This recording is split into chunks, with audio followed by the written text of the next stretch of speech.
പ്രോജ് നമ്മൾ തെരഞ്ഞെടുപ്പിന് തൊട്ട് മുമ്പ് കണ്ടതാണ് കണ്ണൂർ റെയിൽവേ സ്റ്റേഷനിൽ ആരോഗ്യമന്ത്രിക്ക് വീണ ജോർജിനെതിരായ ഒരു KSU പ്രതിഷേധം, അതിനുശേഷമുള്ള മന്ത്രിയുടെ ആശുപത്രി വാസം, കഴുത്തിൽ കോളർ ഇട്ടുകൊണ്ട് പുറത്തിറങ്ങൽ, വധശ്രമത്തിന് കേസ്. ഇപ്പം മൊഴി എല്ലാം വന്നപ്പോൾ വധശ്രമവും ഇല്ല, ആക്രമണവും ഇല്ല എന്ന അവസ്ഥയാണോ? അല്ല, കേരളത്തിൽ ഈ സമീപകാലത്തുണ്ട് ഏറ്റവും ഒരു രാഷ്ട്രീയ പ്രവർത്തകരുടെ ഏറ്റവും വലിയ കാപട്യം നിറഞ്ഞ അഭിനയമായിരുന്നു നമ്മൾ കണ്ണൂർ റെയിൽവേ സ്റ്റേഷനിൽ കണ്ടത്. എന്താണ് കേരളത്തിൽ സാധാരണഗതിയിൽ ഈ കരിങ്കൊടി കാണിക്കുന്ന എല്ലാ രാഷ്ട്രീയ പാർട്ടികളും ഇതൊരു അംഗീകൃത ഒരു പ്രതിഷേധ പരിപാടിയായിട്ട് കണ്ടിരിക്കുകയാണ്. 5 KSU പിള്ളേരെ, അവരുടെ ഒരു KSU സംഘടനയിൽപ്പെട്ട ഒരു ചെറുപ്പക്കാരനെ പോലീസ് അതിക്രൂരമായി മർദ്ദിച്ചതിന്റെ പ്രതിഷേധ സൂചകമായിട്ടാണ് മന്ത്രിയെ കരിങ്കൊടി കാണിക്കാൻ റെയിൽവേ സ്റ്റേഷനിലെത്തിയത്. അവരുടെ കയ്യിൽ ആ 5 പേരും എല്ലാം 20-28 വയസ്സുള്ള ഒരാളാണ് ഏറ്റവും പ്രായം, ബാക്കിയെല്ലാം 20-22 വയസ്സ് ഉള്ള 5 ചെറുപ്പക്കാരാണ്. അവർ മന്ത്രിയെ കരിങ്കൊടി കാണിക്കുന്നതിനിടയിൽ അങ്ങോട്ടും ഇങ്ങോട്ടും ചില ഒന്നും തള്ളുമൊക്കെ ഉണ്ടായി. മന്ത്രി അവരെ വെല്ലുവിളിക്കുകയൊക്കെ ചെയ്തതിന് ശേഷം അടുത്ത 3ാമത്തെ പ്ലാറ്റ്ഫോമിൽ പോയി വണ്ടി കയറി തിരുവനന്തപുരത്തേക്ക് വന്ദേ ഭാരത് എക്സ്പ്രസ്സിൽ വരാൻ വേണ്ടി പോയിരുന്ന മന്ത്രി പിന്നീട് നമ്മൾ കേൾക്കുന്നത് മുഴുവൻ മന്ത്രിയെ ആയുധം ഉപയോഗിച്ച് കൊല്ലാൻ ശ്രമിച്ചു എന്ന് പറഞ്ഞ ഒരു കള്ളക്കഥ ഉണ്ടാക്കുന്നു. സ്പീക്കർ അത് ഏറ്റുപറഞ്ഞ്, സ്പീക്കറാണ് ഈ മന്ത്രിയുടെ കഴുത്തിന് വലിയ വേദന ഉണ്ടെന്നും ആയുധം ഉപയോഗിച്ച് ആക്രമിക്കാൻ ശ്രമിക്കുന്നു എന്നൊക്കെയുള്ള ഒരു നറേറ്റീവ് ആദ്യം ഉണ്ടാക്കി മന്ത്രിയുടെ യാത്ര തന്നെ മുടക്കി നേരെ ആശുപത്രിയിലേക്ക് മാറ്റും, ഐസിയുവിലേക്ക് മാറ്റുന്നു. മുഖ്യമന്ത്രി സന്ദർശിക്കുന്നു. CPM എന്ന് പറയുന്ന പാർട്ടി നാടാകെ മുഴുവൻ നടന്ന് കോൺഗ്രസിന് ഓഫീസുകൾ തല്ലിത്തെറിക്കുന്നു. അതിനകത്ത് ഈ പ്രതിപട്ടികയിൽ ചേർത്ത ഒരു ചെറുപ്പക്കാരൻ്റെ വീട്ടിലേക്ക് ബോംബ് എറിയുന്നു. അങ്ങനെ സർവത്ര നാടകങ്ങളും ബഹളങ്ങളും നടന്ന് CPM-ന്റെ സംസ്ഥാന സെക്രട്ടറി MV ഗോവിന്ദൻ പത്രസമ്മേളനം നടത്തി പറഞ്ഞ എന്താണ്, ആയുധം ഉപയോഗിച്ച് അവരുടെ പെടലി തിരിക്കാൻ ശ്രമിച്ചു എന്നൊക്കെ പറഞ്ഞുള്ള പ്രശ്നങ്ങൾ. അപ്പം ആയുധം ഉപയോഗിച്ചു എന്ന് പറഞ്ഞാണ് വലിയ പ്രചാരം CPM നടത്തിയത്. കൊല്ലാൻ ശ്രമിച്ചു. ഈ പരാതി, ഈ മന്ത്രിയുടെ ഗൺമാന്റെ പരാതിയുടെ പേരിലാണ് പോലീസ് ആദ്യം കേസെടുക്കുന്നു. പിന്നെ അപ്പോൾ കേസ് റെയിൽവേ പോലീസിന് കൈമാറുന്നു. റെയിൽവേ പോലീസ് ഈ പിള്ളേരെ കോടതിയിൽ ഹാജരാക്കുന്നു. ഇവരെ സംഭവം ഉച്ചയ്ക്ക് 3 മണിക്ക് നടക്കുന്നു, പക്ഷേ 10 മണിക്ക് നടന്നു എന്നുള്ള മട്ടിലാണ് FIR റെഡിയാക്കി കൊണ്ടുപോകുന്നു. 14 ദിവസത്തേക്ക് അവരെ റിമാൻഡ് ചെയ്യുന്നു. ഈ റിമാൻഡ് ചെയ്തതിന് ശേഷം അപ്പോഴും എല്ലാം പ്രചരണം മന്ത്രിയെ ആയുധം ഉപയോഗിച്ച് കൊല്ലാൻ ശ്രമിച്ചു. ആ മട്ടിലാണ് മെഡിക്കൽ ബുള്ളറ്റിന്. അതാണ് ഇതിനകത്ത് ഏറ്റവും വലിയ വൃത്തികേടെന്ന് പറയുന്നത്. കേരളത്തിലെ അറിയപ്പെടുന്ന 10-13 വിദഗ്ധ ഡോക്ടർമാരുടെ ഒരു സംഘം ഉണ്ടാക്കി മന്ത്രിയെ പരിശോധിക്കുന്നു എന്ന് പറയും. മന്ത്രിയുടെ കശേരികൾക്ക് കേടുപാടുണ്ടായി, മന്ത്രിക്ക് നടക്കാൻ പറ്റുന്നില്ല, ശസ്ത്രക്രിയ വേണം, MRI സ്കാൻ എടുക്കണം എന്നൊക്കെ പറഞ്ഞ് ഈ കള്ള റിപ്പോർട്ട് ഉണ്ടാക്കിയത് ഈ കേരളത്തിലെ ഡോക്ടർമാരാണ്. ഇവരുടെ വിശ്വാസ്യത തന്നെയാണ് ഇപ്പോൾ പൊളിഞ്ഞു പോയതായിട്ട് ഈ ദിവസങ്ങളിൽ തന്നെ പുറത്തു വന്നിരിക്കുന്നത്. മന്ത്രിക്ക് ഒരു കുഴപ്പമില്ലായിരുന്നു. മന്ത്രി പിറ്റേ ദിവസം കാറ് പിടിച്ച് മന്ത്രി അവിടുന്ന് ഓടി രക്ഷപ്പെടുകയും നമ്മൾ കണ്ടത്. സെൽഫി എടുക്കുന്നു, മന്ത്രി അവിടുന്ന് രക്ഷപ്പെട്ടു പോയി സ്വന്തം വീട്ടിലേക്ക്, പത്തനംതിട്ടയിലെ വീട്ടിലേക്ക് വരുന്നത് നമ്മൾ കണ്ടതാണ്. അപ്പോൾ ഈ കഥകൾ പൊളിയാൻ തുടങ്ങുന്നത് എവിടെയാണ്? ഈ ചെറുപ്പക്കാരായ KSUക്കാരുടെ ജാമ്യാപേക്ഷ കോടതിയിൽ വരുമ്പോൾ മാർച്ച് 12-ാം തീയതി കോടതിയിൽ വെച്ച് കോടതിയാണ് ഈ CPM-ഉം ഈ മന്ത്രിയും ഉൾപ്പെടെ നടത്തിയ പോലീസും കൂടെ ചേർന്ന് നടത്തിയ കള്ളത്തരം മുഴുവൻ പൊളിച്ചടിക്കിയത്. അതായത് മന്ത്രി അവിടെ കോടതി എടുത്തു പറഞ്ഞ 2-3 കാര്യങ്ങളുണ്ട്.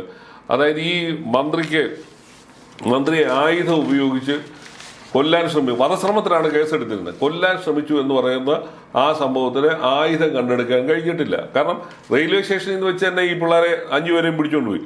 അവരുടെ കയ്യിൽ ആയുധം കണ്ടെടുക്കാൻ കഴിഞ്ഞില്ല.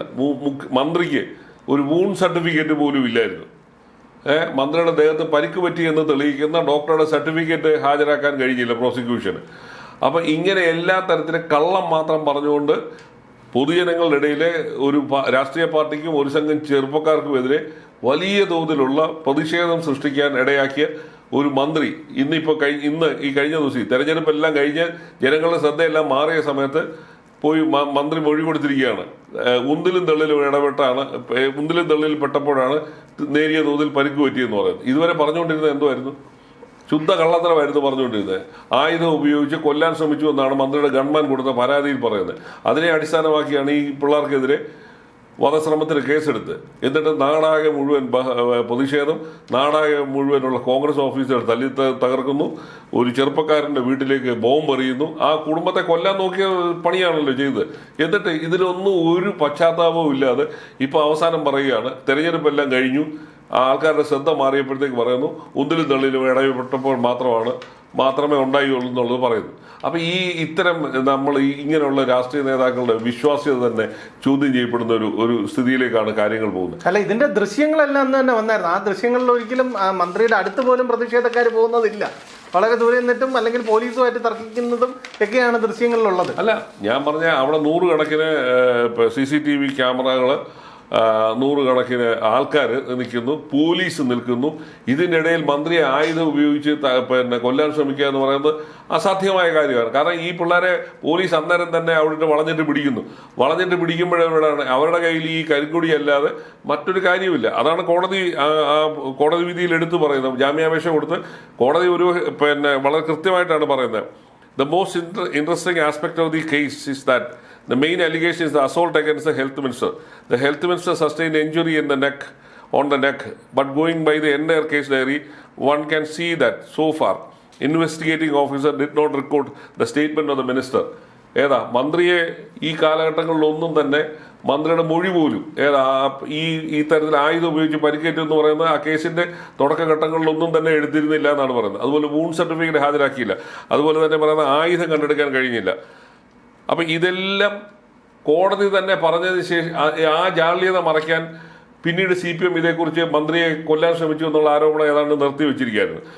മന്ത്രിയുടെ കൈ തിരിച്ചു പിടിച്ച് കഴുത്തിന് പരിക്കേൽപ്പിച്ചു എന്ന് പറയുന്ന വാദങ്ങളെല്ലാം അതോടെ പൊളിഞ്ഞു, മുട്ടി. അപ്പം ഒരു രാഷ്ട്രീയ പാർട്ടിയുടെ നേതാക്കൾ എങ്ങനെയാണ് കള്ളം സമൂഹത്തിൽ പ്രചരിപ്പിക്കുന്നത് എന്നുള്ളതിൻ്റെ ഏറ്റവും വലിയ ഉദാഹരണമാണ് മന്ത്രി വീണയ്ക്കെതിരെ നടന്നു എന്ന് പറയുന്ന പ്രതിഷേധത്തിനകത്തെ ആയുധം ഉപയോഗിച്ചുള്ള ഈ വധശ്രമം എന്ന് പറയുന്ന സാധനം പാടെ പൊളിഞ്ഞു. മന്ത്രി ഇപ്പം തെരഞ്ഞെടുപ്പ് എല്ലാം കഴിഞ്ഞു, ആരും ശ്രദ്ധിക്കുന്നില്ല എന്നൊരു ഘട്ടത്തിലാണ് പോലീസിന് മൊഴി കൊടുക്കാൻ തയ്യാറ്. കാരണം കോടതി അതിനകത്ത് എടുത്തു പറഞ്ഞിരുന്നു മന്ത്രി മൊഴി കൊടുക്കാൻ പോലും തയ്യാറായിട്ടില്ല എന്ന്. ആ ദിവസങ്ങളിലൊന്നും തന്നെ സാധാരണഗതിയിൽ ഇത്തരം ഒരു വധശ്രമം നടക്കുമ്പോൾ പോലീസ് എന്താ ചെയ്യുന്നത്? ഈ പരാതിക്കാരനായ വ്യക്തിയുടെ മൊഴി എടുക്കുകയാണ് പതിവ്. അതൊന്നും നടന്നില്ല. മന്ത്രി മൊഴി കൊടുക്കാതെ അവിടെ നിന്ന് മുങ്ങുകയായിരുന്നു. അപ്പം ഇത്തരം കാപട്യങ്ങൾ നടത്തിക്കൊണ്ടാണ് കഴിഞ്ഞ 5 വർഷം ഈ രാഷ്ട്രീയ പാർട്ടികൾ ഈ CPM എന്ന് പറയുന്ന രാഷ്ട്രീയ പാർട്ടി അതിന്റെ നേതാക്കൾ നടത്തിയെന്നുള്ളതിന് ഏറ്റവും വലിയ ഉദാഹരണമാണ്. അതായത് കള്ളം പറഞ്ഞ് 5 ചെറുപ്പക്കാരായ കേസുകാരുടെ ജീവിതം തന്നെ തകർക്കുക, വധശ്രമത്തിന് കേസെടുക്കുക, അവരുടെ ജീവിതം തകർക്കുക എന്നുള്ളൊരു മാത്രമായിരുന്നു വീണ ജോർജ്. അതുതന്നെ ഈ കേസ് നിൽക്കുന്ന സാഹചര്യത്തിൽ ഇവർക്ക് ഈ ചെറുപ്പക്കാർക്ക് ഉന്നത പഠനത്തിനായിട്ട് പുറത്തു പോകാനോ അല്ലെങ്കിൽ മറ്റിടത്തേക്ക് പോകാനോ ഒന്നും കഴിയാത്ത സ്ഥിതി. അവരിപ്പോൾ വധശ്രമ കേസിൽ പ്രതികളായി നിൽക്കുകയാണ്.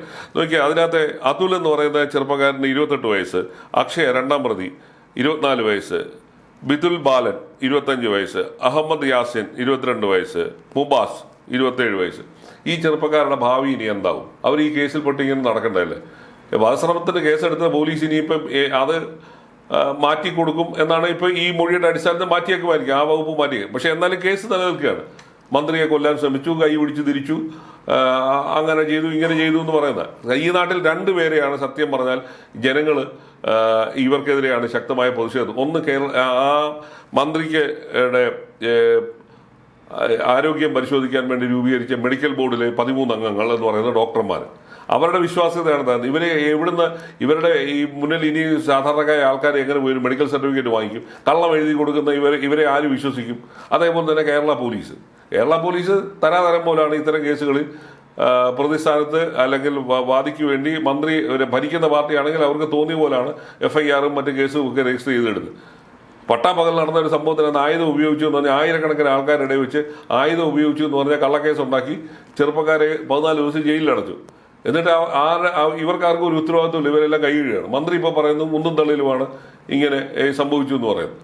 അപ്പോൾ സത്യം പറഞ്ഞാൽ ഈ സത്യം പറയാനുള്ള മനസ്സില്ലാത്ത മന്ത്രിയും മന്ത്രിയുടെ പരിവാരങ്ങളുമാണ് ഈ നാട്ടിലുള്ളത്. അത് തന്നെ ആ രാഷ്ട്രീയ പാർട്ടി കൊണ്ടുവന്ന് വെച്ചിരിക്കുന്ന അവരുടെ ഒരു സംസ്കാരം കൊണ്ട് കൂടിയാണ്. ഇല്ലാത്ത വസ്തുത പറഞ്ഞാണ് നാടുകളിൽ ബഹളം ഉണ്ടാക്കിയത്. എത്ര നിരവധി കോൺഗ്രസ് ഓഫീസുകളാണ് നശിപ്പിച്ച്, നിരവധി ആൾക്കാരെയാണ് മർദ്ദിക്കാനും പിടിക്കാനും ഒക്കെ ശ്രമിക്കുകയൊക്കെ ചെയ്ത്. ഈ ഭരണത്തിന്റെ സ്വാധീനം ഉപയോഗിച്ചാണ് ഈ കള്ളങ്ങൾ പറഞ്ഞത്. ഇതിനകത്ത് ഏറ്റവും വലിയ വേറൊരു വില്ലൻ എന്ന് പറയുന്നത് കേരള നിയമസഭയുടെ സ്പീക്കറാണ്. മന്ത്രിയെ ആയുധം ഉപയോഗിച്ചു പരിക്കേൽപ്പിക്കാൻ ശ്രമിച്ചു, കഴുത്തിന് വേദന ഉണ്ടായി എന്ന് പറഞ്ഞ് അങ്ങേരാണ് പുതിയൊരു നറേറ്റീവ് ഉണ്ടാക്കി ആശുപത്രിയിലേക്ക് എത്തിച്ചത്. അതുവരെ എന്തായിരുന്നു? മന്ത്രി തിരുവനന്തപുരത്തേക്ക് വരാൻ വേണ്ടി പ്ലാറ്റ്ഫോം മാറിപ്പോയി കയറിയിരിക്കുകയായിരുന്നു.